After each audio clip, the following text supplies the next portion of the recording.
Hello everyone and welcome back to another video. So today in this video we'll talk about what is going on in the market, how we can plan the trade according to this market. Market बहुत अच्छा behave कर रहा है अभी के time frame पे, तो क्या पॉसिबल सिनेरियोज है मार्केट के, यहाँ से कंटिन्यूस मोमेंटम अप ट्रेंड का है या फिर यहाँ से कंटिन्यूस मोमेंटम डाउन ट्रेंड का है, what we are expecting from the market, इन सारी चीज़ों के बारे में अपन इस वीडियो में डिस्कस करेंगे. तो मेक श्योर कि आप वीडियो को एंड तक देखो ताकि आप सारी चीज़ें समझ पाओ एंड उसके हिसाब से अपने ट्रेड को एग्जीक्यूट करने का प्लान करो. ठीक है.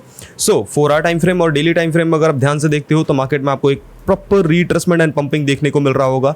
बट ये रिट्रेसमेंट एंड पंपिंग कहां तक कंटिन्यू कर सकती है? 4 hour time frame as you can see the market has a resistance here जिसको ही फेस कर रहा है अभी के टाइम फ्रेम पे. As you can see here ये रेजिस्टेंस को ही फेस कर रहा है जो कि 64,000 के आसपास का रेजिस्टेंस है एंड उसको फेस करने के बाद मार्केट में एक विक लगा है, मतलब लिक्विडिटी स्वीपिंग हुई है. बट द पॉसिबल सिनेरियोज क्या हो सकते हैं? देखो अभी अगर मार्केट को कंटिन्यूस अप ट्रेंड में जाना है तो पहली बात तो उसको 64 का लेवल तोड़ना पड़ेगा, मतलब उसके ऊपर होल्डिंग करनी पड़ेगी. जब उसके ऊपर होल्डिंग हो जाएगा, रिट्रेसमेंट हो जाएगा तो फिर कंटिन्यूस मोमेंटम अप ट्रेंड का स्टार्ट हो जाएगा. ठीक है, पहली चीज. दूसरी, अभी यहाँ पे मार्केट में रिजेक्शन ले रहा है 1 आवर टाइम फ्रेम में. As you can see market में एक रिजेक्शन मिल रहा है. कहाँ तक ड्रॉपिंग पॉसिबल है? ड्रॉपिंग पॉसिबल है यहाँ पे अगर आप फिबोनाची भी लगाओगे तो 0.5 लेवल नियर अबाउट 63,180 के आसपास का रिट्रेसमेंट पॉसिबल है. प्रीवियस डिमांड एरिया की अगर बात करोगे तो प्रीवियस डिमांड एरिया भी नीचे पड़ा है. तो पॉसिबल सिनेरियोज है यहाँ पे. अगर आप लॉन्ग साइड ट्रेड लेना चाहते हो तो आई रिकमेंड कि आप या तो डिमांड एरिया से लो या तो ऊपर से शॉर्ट लेने की कोशिश करो. अभी अगर ध्यान से देखोगे आप मार्केट में तो यहाँ पे क्या बन रहा है? यहाँ पे बन रहा है higher highs formation, sorry lower highs formation. अब लोअर हाइज फॉर्मेशन कर करके मार्केट गिर रहा है तो धीरे धीरे गिर के ये डिमांड एरिया तक आने की कोशिश करेगा. फिर से यहाँ पे पैटर्न बनेगा तो आप लॉन्गिंग सेटअप के लिए जा सकते हो. ओके, सो पहली सिचुएशन तो ये है आपके लिए यहाँ पे ट्रेड करने के लिए. कल रात को भी मैंने यही बताया था मार्केट में आपको कि भाई सिचुएशन तो है बट जो शॉर्ट साइड ट्रेड होगा ये ज़्यादा बड़ा शॉर्ट साइड ट्रेड नहीं होगा. ठीक है, जैसे ही मार्केट ये बॉटम तोड़ता है उसके बाद जो शॉर्ट साइड ट्रेड होगा बहुत छोटा सा मोमेंटम होगा एंड देन इवेंचुअली हम ऊपर ही जा रहे हैं बिकॉज मार्केट मेजर एरिया नहीं तोड़ रहा. अब मेजर एरिया जब तक नहीं टूटते जब तक मार्केट में shorting condition, continuous shorting condition नहीं बनते. मतलब एक बड़ा मोमेंटम अगर शॉर्ट साइड ट्रेड में चाहिए आपको तो वो कंटिन्यूस मोमेंटम आपको नहीं मिल पाएगा. ठीक है, सो छोटे मोमेंटम्स मिलेंगे. अभी के टाइम फ्रेम में अगर आप शॉर्ट साइड ट्रेड करना चाहते हो तो आई रिकमेंड कि आप या वेट कर लो कि ये जो डिमांड है, अभी जो रीसेंट डिमांड है ये टूट जाए. ठीक है, तो 15 मिनट टाइम फ्रेम में you have to wait for like कि ये वाला बॉटम टूटे, इसके नीचे कैंडल क्लोजिंग हो. अगर कैंडल क्लोजिंग होगी तो आपके पास एक छोटा सा शॉर्टिंग अपॉर्चुनिटी बनेगा बट ये अगेंस्ट द ट्रेंड है, इस बात को ध्यान रखना.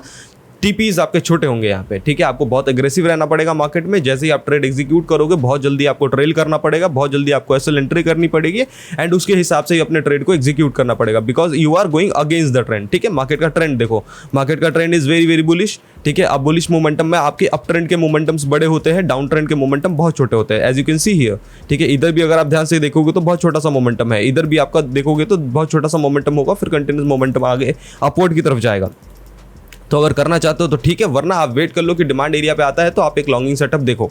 ठीक है, 4 आवर टाइम फ्रेम में अगर आप ध्यान से मैं बोलूँ तो इधर अगर मार्केट कंटिन्यूस पंपिंग करेगा तो लिक्विडिटी स्वीपिंग करने की कोशिश करेगा जो कि 64,177 के आसपास की लिक्विडिटी है उसको स्वीप करने की कोशिश करेगा. आप एक लॉन्ग साइड ट्रेड भी कर सकते हो यहाँ पे जब 15 मिनट टाइम फ्रेम में मार्केट थोड़ा सा कैरेक्टर शिफ्ट करेगा. For example here. ठीक है, as you can see market में एक little bit of demand supply area create हो रखा है. तो सप्लाई एरिया अगर मार्केट इधर से लोअर हाइज फॉर्मेशन कर रहा है, लुक एट दिस, है ना, लोअर हाइज फॉर्मेशन कर रहा है. अब ये लोअर हाइज फॉर्मेशन कैसे कन्वर्ट हो जाएगी हायर हाइज फॉर्मेशन में?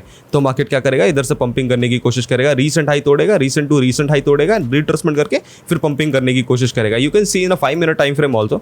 ठीक है, तो क्या होगा कि मार्केट अपने डिमांड एरिया से पंपिंग करने की कोशिश कर रहा है. अब कुछ नहीं, अब यहाँ पे बस देखते जाओ कि मार्केट हायर हाइज फॉर्मेशन करे, बस हायर हाइज फॉर्मेशन करने दो. जैसे करेगा तो फिर आप एक लॉन्गिंग सेटअप ले सकते हो, नहीं करेगा तो कोई बात नहीं, वेट करो फिर डंपिंग करने का. डंप करके नीचे आता है 62,700 के आसपास, फिर से लॉन्गिंग अपॉर्चुनिटी आपके पास बनेगी. इथेरियम की बात करोगे, इथेरियम में भी सेम सिचुएशन है.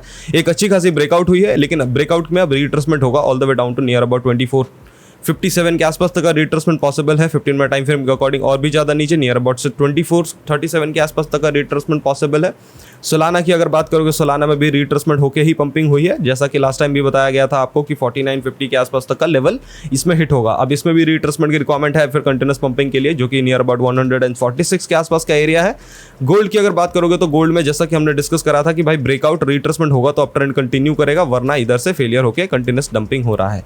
ठीक है, गोल्ड थोड़ा सा प्राइस एक्शन में मात खा रहा है अभी के टाइम फ्रेम में. 1 आवर टाइम फ्रेम में देखोगे तो ये little bit of demand area है जो कि है 2636 के आसपास का एरिया. तो जब तक ये नहीं टूटता सिग्निफिकेंट डाउन ट्रेंड तो हम नहीं देख सकते, बट छोटे छोटे आप स्कैल्प कर सकते हो, छोटे छोटे स्कैल्प शॉर्टिंग के लॉन्ग के कर सकते हो. जब अगर मार्केट अपने रीसेंट हाइज वाइज को तोड़ता है तो लॉन्गिंग सेटअप देखो, जब बॉटम तोड़ता है तो शॉर्टिंग सेटअप देखो. टारगेट्स बहुत छोटे छोटे लगाना, ठीक है, अगर आप ऐसे स्कैल्प करना चाहते हो, क्योंकि बड़े मोमेंटम तो जब ही मिलेंगे जब बड़े एरियाज टूटेंगे। अब बड़े एरियाज जब तक नहीं टूटते जब तक आपको बड़े मोमेंटम्स भी नहीं मिलेंगे। ठीक है, तो आज के लिए इतना ही। वीडियो अगर पसंद आया हो तो लाइक शेयर कमेंट करना है, चैनल पर अगर नए हो तो सब्सक्राइब करना मत भूलना। मिलते हैं नेक्स्ट वीडियो में, तब तक के लिए स्टे हेल्दी स्टे सेफ।